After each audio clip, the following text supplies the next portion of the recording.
face up. Throw my face up.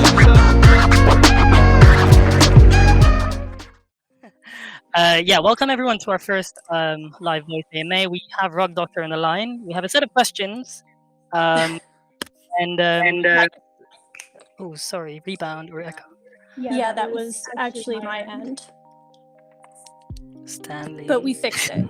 Okay. Yeah, exactly. It was Stanley. So I guess let's just dive into it. So perhaps to kick off, I'd like you to introduce yourself a little bit, as well as your background, how you got started into Solidity, and where exactly did the group name come from? Sure. So I am obviously a girl, and I live in the United States, somewhere in the mountains currently, but we move around a lot. My husband is Stanley in the group. I am 30. I have a background in biotechnology, so I actually am a real doctor. I have a doctorate degree in biomedical engineering. So I kind of picked up a lot of my coding background that way, just being in academia and being in engineering my entire professional life. It's not like I was a professional dev or anything like that, but when you're trying to get through various medical device problems, you wind up just doing a lot of strange coding in your spare time. And so I have also been in crypto for a long time now, a couple years. Finally wandered into DeFi a few months ago. And when I discovered DeFi and saw that I could make really stupid interest rates on my crypto pile instead of just having it sit there and continuing to hodl it for forever, I obviously jumped on that opportunity, but quickly got rugged, like I think everybody here has. You go in, you look at this APR, and I remember looking at it and being like, wow, if I put 1 or 2 BTC in this, I literally did the math and everything. I was like, I will be a billionaire in 34 days. Perfect. And then I proceeded to get my ass rugged, and it was a bad time. And I also quickly realized that native coins tend to depreciate really quickly pending the project.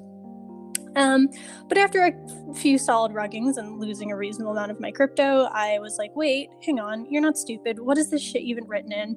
I can probably go and learn to read Solidity and use that to at least find bad codes. So that's exactly what I did. Taught myself enough Solidity to read codes for safety. Figured maybe other people would want to hear about safety in the meantime and not get rugged. And so started the group. The name came from... such a lame name. It came from a carpet cleaning company that's pretty popular in the United States, Stanley Steamer Carpet Cleaner. I thought it was a funny bit of a joke, but in retrospect, probably would have gone with a different name if I knew this was going to blow up to the degree that it has. Mostly because it makes me think of 1, carpet cleaners, and then 2, of a slightly sexual bathroom act. But you know what? I've grown to appreciate the name, and we might rebrand it soon. We'll see. Yeah. I was so I wanted to kind of clear the comms there a little bit, because I feel like the kind of backstory to that is really interesting. When you said you're an actual doctor, that was surprising for me, in that people say or have kind of these names online, but you're an actual doctor, so technically you are qualified to scan and review code, as well as probably advise medically in some sense. Yes, that's exactly true. I am I'm a real live human with a real life education and profession, and it's actually one that's fairly amenable to code scanning and just doing general weird engineering things. I've always been a problem solver in real life, and I just became a problem solver in DeFi. With a magical Google sheet, obviously. We're moving on from that soon, hopefully. Yeah, for sure. So thanks for providing some background around the name as well. We get that question quite often in chat, as well as some of the questions that I got from the forum. Very interesting. I've never heard of that before, but obviously it is an SEO nightmare because of the steamer part. So thank you for that. Yeah, I mean, it's a large carpet cleaning company in the United States, and they come around in their mobile van, and they steam your carpets. Yeah. But that said, I also recently got some backlash from the fake Rugsteemer token group, and they posted the Stanley Steamer like rug cleaning machine. They're just like, haha, did they steal your name too? And I'm like, god damn it, name strikes again. Causing problems. Okay, cool. I don't want to stagnate on this point because we've got quite a fair few questions to cover. Moving on to the next question. As of the time of writing, we've reviewed around 441 farms. Some have been great and others not so much. Having you and the team reviewed this much code, one of our member asks, what is the most original code or feature that you've seen on the Binance Smart Chain? Sure. So I actually think we've scanned more than 441 farms at this point. We have, yes. Yes. When I wrote it, we had 441 farms, yes. Yeah, I mean, we're a busy group. I really think the most unique code was a really recent one. Of course, I've seen fairly recent codes here and there, like things that just look like bastardized tokens or just some custom dev dream. But the one that I've seen, hang on, I had some reverb. No, it's Yeah, fine. so Go on. anyways, so I think the one that I actually saw the most unique code in was that Guess It game that I recently reviewed. And I actually hate the fact that I had to make it red, because it is a genuinely neat idea. But for us, red doesn't just mean it's a rug, it means it poses the highest level of risk, and the more custom codes you have, the higher your risks are. But that code looks nothing like any other code I've ever seen in my life. It has all sorts of weird novelty in it, because it's essentially a group guessing game farm. And so it's written like a puzzle game meets a farm. But anyways, the goal of Steamers is safety, so as much as I hate that, my review tends to push safety reviews towards like the creation of more generic forks instead of novelty. It's just how it goes. But that's definitely the most unique code I've seen. Yeah, I mean, for me as a generic degen, I realized that you can play games on Telegram, and that blew my absolute mind. I spent literally an hour playing this dumb game. But yeah, obviously you've got these projects that are like, that kind of that just implements really interesting and unique features, like gaming and farming combined. That's mind-blowing. Yes. Okay, cool. That kind of that's Sorry, kind of a my little bit dogs of are in a tussle. That's fine.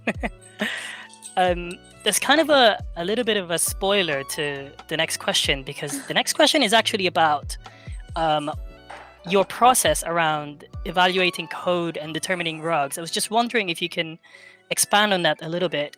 And why does the Rugsteemer sheet, as you just mentioned, seemingly always mark vaults or yield optimizers as red? And finally, as a cherry on top, what does check interaction mean? Oh, sure. Sorry, let me put my dogs apart. But yes, okay. So, Harvey, get in there. Get over here, dogs. In the room. All right, separated the dogs. So they don't, they're just playing with a ball, but they're loud. Okay, That's so back fine. to your question. Well, we tend to mark yield optimizers as always yellow or red because, like I said earlier, we basically risk assess. And the way we do our reviews, and these are reviews, quick and dirty reviews, these are not full audits, because we just try and aim for volume and, keeping things free. So we could not actually provide the number of reviews that we did if we were actually auditing things. So in our quick and dirty reviews, I actually have a breakdown of this in our Trello in case you want to learn how to do it too. So you look at the code first, and I basically see what it's forked off of. Is it a goose? Is it a jig? There's certain cues that you can look at and tell what its family is, more or less.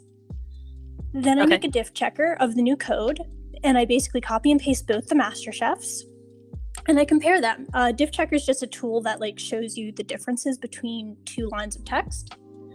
So I basically just hunt for the differences then. When I see a difference, I take a quick look at what the difference in the code is. It's, maybe a function, maybe a variable. And then I just kind of make a quick determination as if it could pose an additional risk. Like if I see something that the difference is migrator, I'm going to say, that's a problem. Right. If I see something that just changes, I don't know, a 100% possible deposit to 4%, that's a non-issue. And then I just like write everything down and throw it in the sheet. Yield Cool. optimizers, like I said, pose these inherent risks because they essentially move funds in between several contracts, and they generally call outside contracts. So when you're dealing with moving funds between different contracts and communicating with different contracts, you're just prone to more errors and easier ways to exploit because it's not just you in a closed environment anymore. So you can get problems where funds get stuck, or you can get like easier exploits that can drain funds. So vaults really always start off as a pose reasonable level of risk assessment here. When we're looking for check interaction means you're going to need to see what master chef you're actually interacting with when you interact with a farm. So basically, this is also in our Trello guides. You go and you see on a transaction that you've interacted with on the farm who that master chef is. And when you find that master chef that you are actually interacting with, you want to make sure it's the one that we've reviewed, because if a farm switches the chef and you're interacting with a different chef than the one we reviewed, who knows what's in that new farm, right? Right. Yeah. So that's why. That's almost like, it's quite simple and also complex at the same time. I mean, like, I guess the sense check of it is simple in that you kind of input into diff checker, but obviously reading code is the kind of difficult and skillful part. Yeah, absolutely. But you can also, I mean, I have a coding background in things like Java and C++ and Python and a bunch of other just like weird laboratory-based codes. And I am not some phenomenal dev. I make no bones about that. I'm just figured out enough of solidity by more or less my own trial and error to be able to point out when things have gone wrong, and then I can draw on my own coding experience in other languages as more of a development side to be like, I think this is not a good thing, or I think this is a neutral. So, you know, anybody can teach themselves this. It's just a matter of time and practice, really. Cool. So let's move on to the next question. And you mentioned around exploits and, you know, potential risks around vaults in general. I wanted to widen that a little bit by speaking about DeFi in general, obviously in particular, the Binance Smart Chain.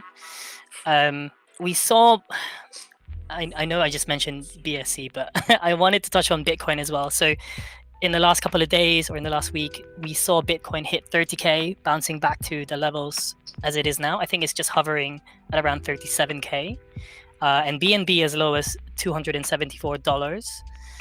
What's your take on the current market sentiment? And obviously, you know, the exploits and all of the stuff happening and all the drama we're going to touch on a little bit later. But in your opinion, are we still in the bull run of a century or the start of a bear cycle? And obviously, Doc, please don't FUD, because I'm pretty sure all 22 of us in this chat right now are still farming. So don't FUD. Yeah, absolutely. So, all right.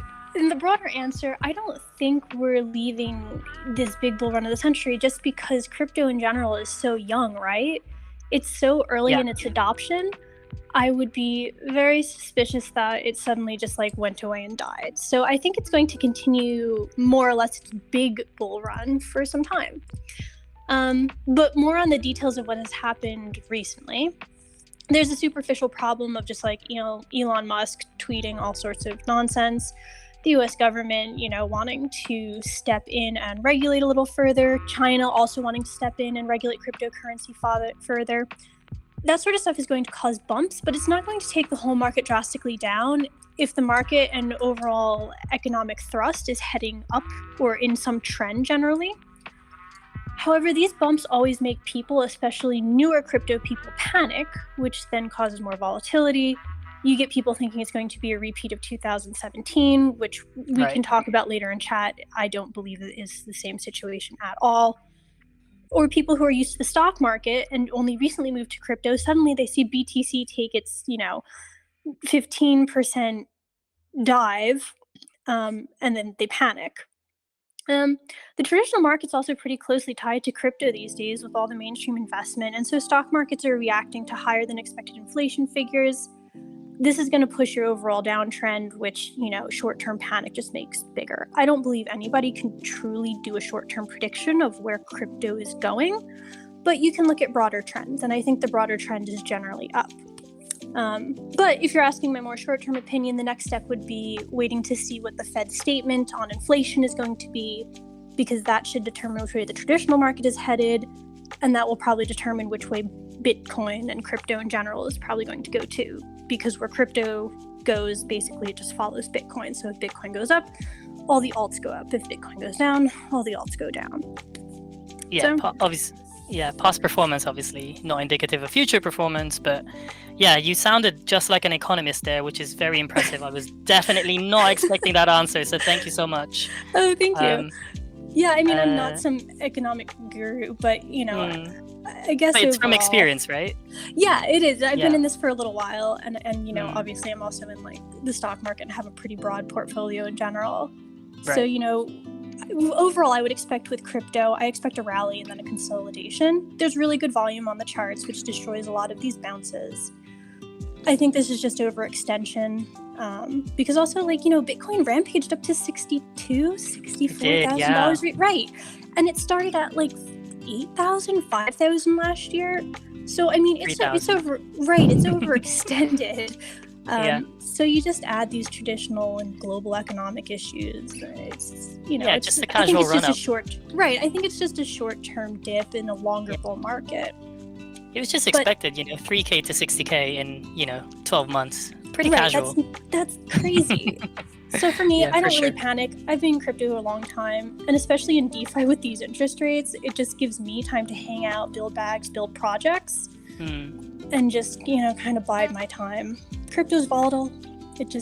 These things don't really scare me at this point, and they don't really change my overall bag building strategies, but everyone's risk assessment's going to be different, so everybody's approach should be different. Great. Thanks for that really thorough answer. Yeah. Someone was ready. So onto something a little bit more, I guess you can call it spicy than the previous questions. We've seen a few exploits in the last few months, and specifically the latest ones are the bunny exploit, or literally a few hours ago, or 6 or so hours ago, the bogged exploit, earlier today. What are your thoughts around that? And are these simply maths applied in an exploitable equation, or do you think, this is sort of an inside job, or that sort of a kind of scenario? What are your thoughts around that? I mean, it depends on each exploit that happens, right? If I think it's something internal versus an exploit, I think. Overall, we've seen a general trend towards these large exploits lately, away from just like smaller rug farms. Right. Personally, I think it's from part of the work that we've done here, and people just expecting reviews and understanding to check master chefs and check time lock and things that people really weren't doing 3 months ago. Yeah. So I think it's just a savvier investor base that has made doing just really cheap, small time casual rugs that used to be everywhere just impractical. So I think now you get people who have some skills using their skills to just really focus in on these larger projects and finding a lot of math errors or just logic errors in their code. And I think that's going to continue to be more common. It's why I always put more risk ratings on things that have custom code or more contract interactions. I think when we're talking specifically about Bunny and Bog, I don't think they're inside jobs, but I mean, this is all speculation on my end. I think you just have a group of people who are fairly skilled in these sorts of exploits now looking for where they can apply this exploit and repeating it. Yeah. But I guess what you're saying is, and sorry, apologies if I'm kind of paraphrasing, what you're saying is the threshold for kind of exploits is much higher.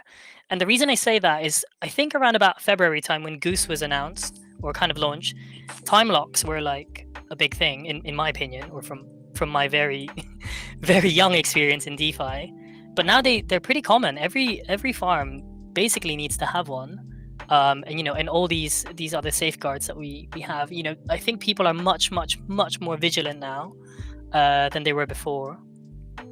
Yeah, I completely agree. People are much more vigilant, and yeah, I mean, just the expectation of a time lock, like you mentioned and I mentioned, it's new. People expect these things from farms because there's more of these accepted safety standards that just didn't exist a few months Yeah. ago. As a standard, right? Right, yeah, we are, Yeah. and that's part of what we're trying to do here. I want people to have expectations of farms. I want farms to have expectations of, things they need to do to be perceived as safe to get more investment. So, Yeah, okay, makes sense. yeah. I think the easiest way to explain that is, if you're leaving your house, lock your doors, shut your windows, just do basic things, right? Yep, exactly. Cool. Okay, so let's dial back to the group overall, as in Rugsteemer. Sure. A common question within the community is, what projects are you in? And before you answer this question, for absolute clarity, to all of our listeners, we're currently not directly affiliated with any project, so please do your own research. This is definitely not financial advice. So with that in mind, please go ahead, Rugdoctor, chill or don't chill. Right, and absolutely every time I give this response, I always preface it with, Yeah, I am not giving you alpha calls. That is not this situation. I cannot guarantee anyone's success in any of these. Some of these farms I've been sitting in for like months now. Some are old. But anyways, in BSC, I am currently in Matisse, which I just went in on, and LionSwap just before this. Matisse is going to be really interesting because the dev accidentally time locked themselves out for 14 days, so it's kind of a runaway project at this point. Rip. So I'm kind of curious to see where it goes. So anyways, Matisse, LionSwap. I'm in LimeSwap, which just refuses to die. I've literally been in this thing since sometime in mid-April. CoinSwap Space, which also won't die. GatorSwap, Cosmic Swap, Zombie Farm, Jet Swap, the Grand Banks, and Tiger Finance DeFi. So that's what I'm in BSC. Then on Polygon, I'm in Polylion, Polyzap, Polybull, and BlackSwap. I was trying to move some bags in Polygon because I need to move some stuff around, but Polygoat put a bit of a halt on that one by just, scaring everybody. For tokens, I am holding a stack of Chi, which is 100% a meme token, but you know what? I actually kind of support the project. Right.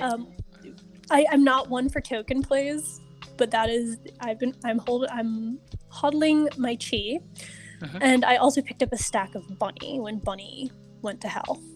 Right. Went to hell and back. Yeah, exactly. I'm probably going into the farms that our admins create, just because, why would they be admins if I didn't believe in their skills and honesty, if nothing else?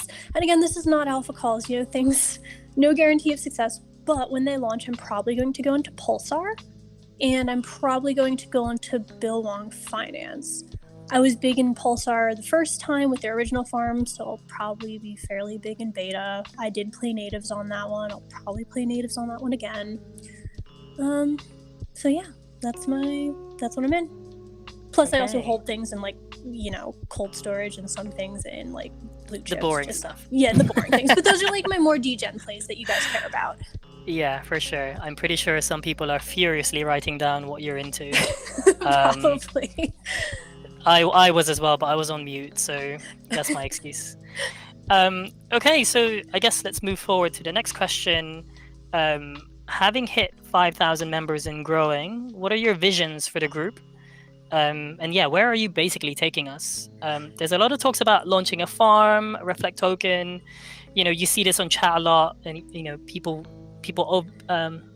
Sorry, let me start over. People will literally say, "Let's, you guys should start a farm. I'll definitely buy in." But obviously, these have risks to it. So yeah, I think it would be good for you to kind of take this time to run through what your visions are for the group. Moving forward, we have rapidly grown, so yeah, take it away. Sure, yeah, and it's actually impressive. We have 5,200 members now, which is absolutely bonkers. DeFi is a small space, and so we're rapidly becoming a very large group in this very weird, narrow space. So yeah, a lot of people want to see a token from us or a farm, but I have bigger visions for this. Like, a farm and a token are kind of cheap plays, I think. They're good and they're great, and I am in tokens and farms 100%. But for where I want to steer this project, I don't just want it to be yet another farm or a token. There will be elements of a farm or a token, but I'm really envisioning a more whole ecosystem and one that's based off of a launch pad. So think something akin to ApeSwap, but with some special extras. So my really broad goal for this is I want to become more of a central information hub for DeFi that's built on community and just trust. So I really want to be able to give people the tools to be good investors. So that would be something like a DApp. Obviously, our reviews will still always being there and always being free, but we want to maybe turn our reviews into more of a historical record as well and create almost like a Wikipedia that you can reference. And I want to create like a launch pad so we can have farms that fulfill our certain expectations. And if they do, they can be featured on our special launch pad list, and we would have a more complete history behind them. You would be able to interact with them in different ways.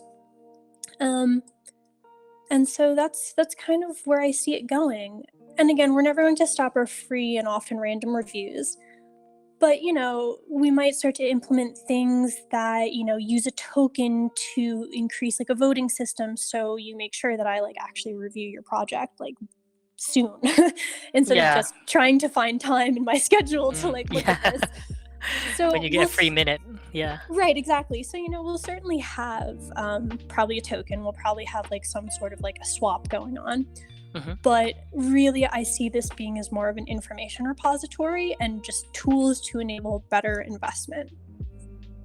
Great. I think that's a fantastic answer. I think, the free aspect and continuing the review, is fantastic for the community and just generally the space. I think it's easy at this point to be kind of short-sighted.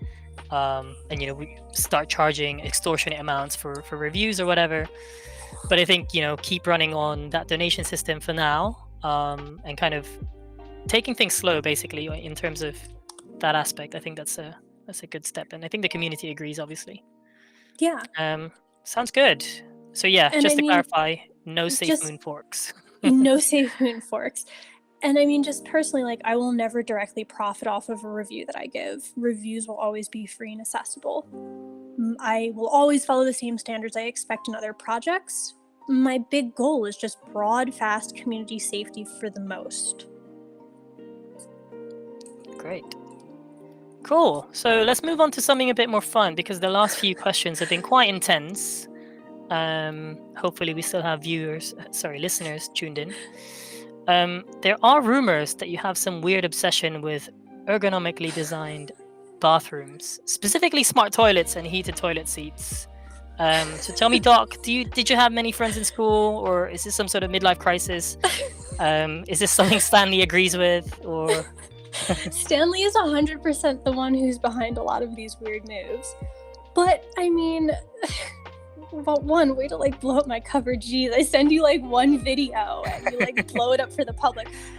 For the listeners, I sent him in a DM a little while ago. I put in a new bidet in one of the bathrooms, a full fancy bidet. It is awesome. And it, it senses you show up to it. It opens automatically for you. It has a heated seat, a nice blue light.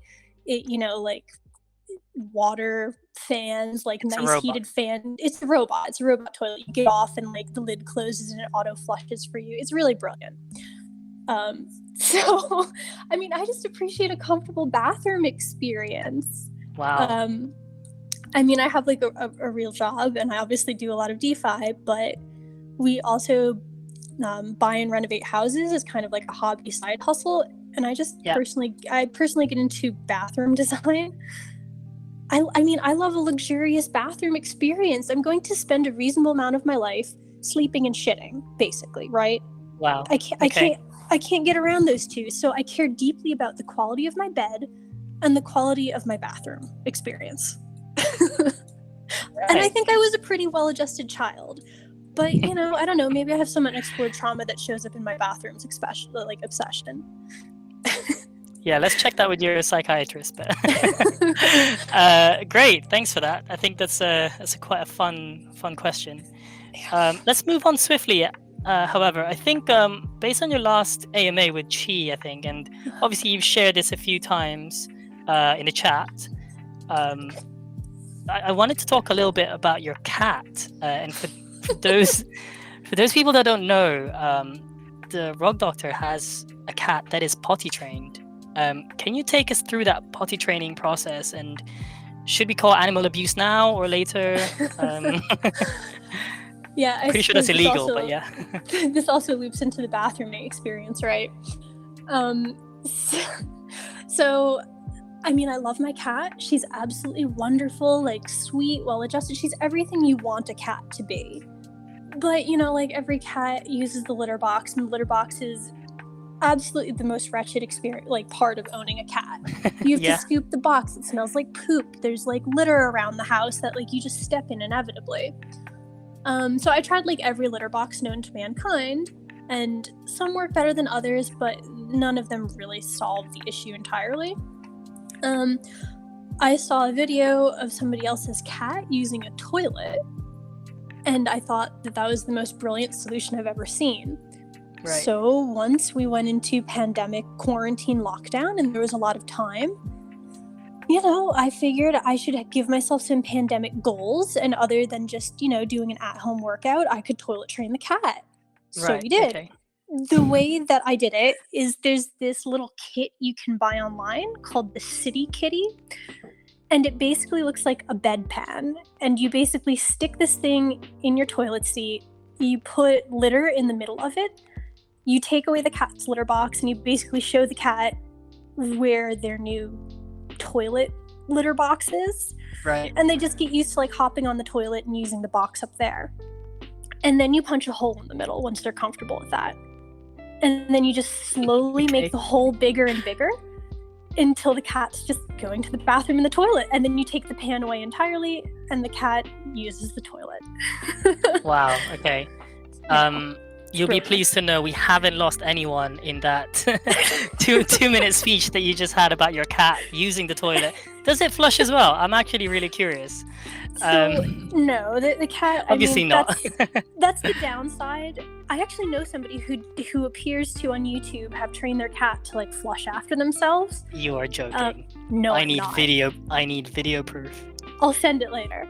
Okay, but cool. My cat cannot flush, so that is the downside to toilet training your cat. You wind up looking at your cat's poops often. Or walking in on the cat, and then you have like a weird, awkward fight for the toilet. So like, you know, you make eye contact, and she clearly wants the toilet, and you want the toilet, and then it's like, who wins? Your cat is like, do you mind? Some privacy, please? Yeah. Basically. For sure. Okay, cool. So let's move on swiftly, because if listeners are just tuning in again, we are still on the Rug Doctor AMA and not some sort of animal or cat potty training podcast or a Telegram group. Moving swiftly back to kind of our group again. Another fun and quick question: does Ruggy have a girlfriend? And Ruggy is our resident bot, besides Baymax, obviously. Does Ruggy have a girlfriend? Of course. Ruggy's girlfriend is our other bot, Rose. Like, you couldn't tell? They've clearly... Oh, they work together brilliantly. They do, but we all hate Rose. Okay. Well, Ruggy doesn't hate Rose, and you know what? They're looking forward to a lovely holiday in Portugal this summer. Wow. COVID vaccines pending. Absolutely, they're fully vaccinated. For sure. Okay, cool. Moving on to the last couple of questions. So again, hopefully our listeners haven't dozed off and are still tuning in. One of our community members wanted to know, what's the most aggressive or hilarious message you've received from a Rugpuller that's been exposed? This could literally be a message or perhaps an action. For example, I'm pretty sure the bot attack that we suffered, I think a week ago or 2 weeks ago, is, you know, some Rugpullers being basically pissed off. So yeah, I would agree with that. So I've gotten some good ones. I would agree that the craziest experience is probably the bot attack. That was wild. I didn't even think that was a possibility. It's like a DDoS attack, but Yeah. in your Telegram group. So that was a fun experience. I have no idea who sent those bots, and I don't understand. Like, I don't actually know who sends a lot of the pushback that we get, but I would assume it's some sort of a rugger. I've also occasionally gotten, some angry people from another chat coming into our chat and saying that, like, we suck and, we claim the project is wrong and, why do we FUD? Right. Those are pretty boring, though. I've gotten a couple pretty aggressive DMs. Some of them wind up being kind of funny. Mhm. Like, let's see. What's a recent one? Oh, probably that, Hopefully like, we'll censor the names. yeah, absolutely. Like, I'll get people who just, like, honestly make fun of, like, the Rugsteemer name, or just, like, say I'm incompetent. Or, like, why don't what was the one where they told us to go just fill our bags so we buy Lambos? That was a good one. There was some group a few weeks ago. Yeah, like that. I have a group in mind, but I don't think it's that one. But yeah, it does happen quite often, and it's normally in the chat. It's normally me in the chat going, "Can you please calm down?" Yeah, or let's take this into DMs. Yeah, it's like, clearly I'm here trying to fill my bags to go buy a Lambo. Like, please, sir. Right. I'm trying to buy bidets for my cat. Like, I'm not. Cars are dumb investments. They just depreciate. Please give me a good bidet any day. Right. Okay. So let's just see how we're doing in the questions list. I think we're on to the last question, actually. So, wow. Yeah, I think we've done great so far. It's been quite seamless, besides the technical issues in the beginning. But I think it's almost a rite of passage nowadays. I think we're 40 minutes in, and we might be getting some really bored listeners. So on to the final question. Where and how can a beginner start learning and hopefully contribute to the group? Which I think is a really, really nice question to have. So if you've got any resources, now is the time to kind of shout out about it. I agree. And you know what? I am always looking for new scanners, and obviously just people who want to help us grow. So I am always, like, thrilled to, like, offer resources to people who could, maybe make my workload lighter in the future. It's part of the reason we started our, like, Trello resources board. It's so it could teach people to do basic farm safety, and also so we didn't have to, like, repeat the same questions over and over again. I mean, really just, like, go through the how to run a diff check thing.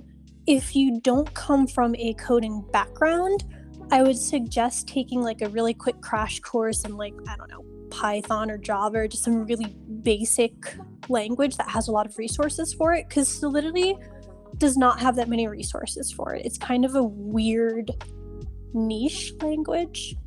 Right. So finding, like, a comprehensive course that will teach you Solidity is pretty uncommon. So go take a Java or a Python course until you understand just, like, basic logic and basic flow that you're looking for in a code. And once you have that, then take a look over, like, how I just compare codes. Start reading a bunch of contracts. That's honestly my best advice. Just start reading contracts. Find the differences. And then just, like, go Google or hang out in, like, the Reddit Solidity group and ask questions of, oh, what does this mean? What does that mean? That's probably my best suggestion. You can also, like, if you have, like, a more technical question like that, like, what does this line of code mean? You can also ask that in the chat. We answer those because that is a productive discussion. It teaches people how to understand things. I'm also considering doing some more community outreach events, which would be, like, me on voice scanning a code in, like, real time, and you can follow along. So, that's my advice. Okay, great. Okay, so I'm not gonna lie, I'm out of questions, but it's been great chatting to you. And obviously, I know I had a lot. I'm sorry, but it's been great chatting to you, obviously. And before you go back to reviewing farms for our community, is there anything else you want to say? Socials, maybe? I don't know. I mean, I think our socials are pretty obvious. Find us on Telegram or on Twitter. Yeah. Rugsteemer. But I mean, really, like, thank you to my community. You guys have been absolutely amazing. And I'm a human. I sleep, right? And I do other things and I have a life. A lot of the success of what we've become is just based off of our community and how they've like interacted and grown with us. So being able to have people who bring us problems when problems are happening or might happen is critical. It's amazing, and it's been so nice to see that grow. Also, my admins are amazing. My admins are like absolute superstars, and every single one of them is a joy to work with. And they're all really good at what they do. So yeah, just thank you to the people who make this community a community. Okay, great. Let's wrap up and leave it there then. Thank you so much to obviously the Yeah, Rug Doctor absolutely. for your time, and everyone else for tuning in. Yeah, let's go back to aping into farms. I mean, reviewing farms. Sure thing. Great. And I'll See you open the guys. chat back up. See ya. Yeah, thanks.